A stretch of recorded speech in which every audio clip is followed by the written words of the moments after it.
Hi, this is Elaine from Mindful Healing. Have you ever wondered why your teens don't act their age? Some teens act too maturely. Some teens act a lot younger than they are. Why do you think that is? Well, one thing we do know that when teens act too maturely, it is because they've had too much responsibility. Often they're the heroes of a family where the parents aren't doing all the parenting that they need to do to make the family feel emotionally safe. And the mature teen is the one who's taking on the role of what we call the hero, the one responsible for getting their siblings out to school and making them feel better, or giving them advice, or caretaking them, or caretaking the parents.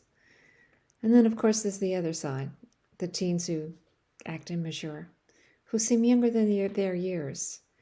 Sometimes it's anxiety, they don't want to grow up.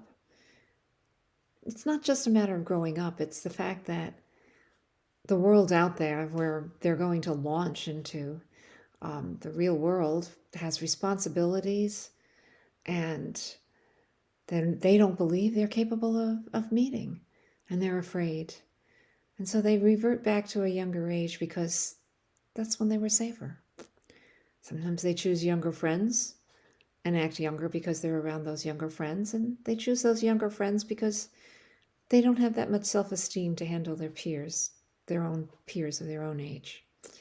And sometimes their brain just hasn't developed as yet. There's a lot of plasticity to the brain, and it takes a while for it to fully develop. And some brains develop more quickly than others.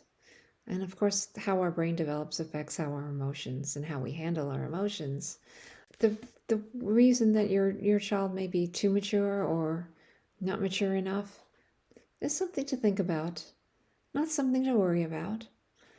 Unless they're taking on too much responsibility and are truly what we call parentified, then I would take a look at myself and see what I am putting on my child. But the young ones, the ones who act younger than their years, give them the space. They'll eventually get there in terms of not being afraid of growing up, and in terms of being able to become more confident in themselves. And of course, you can always help that by just being in tune with your kid and validating them and being empathetic. Those are the cores. That's the cornerstone of parenting. So take care.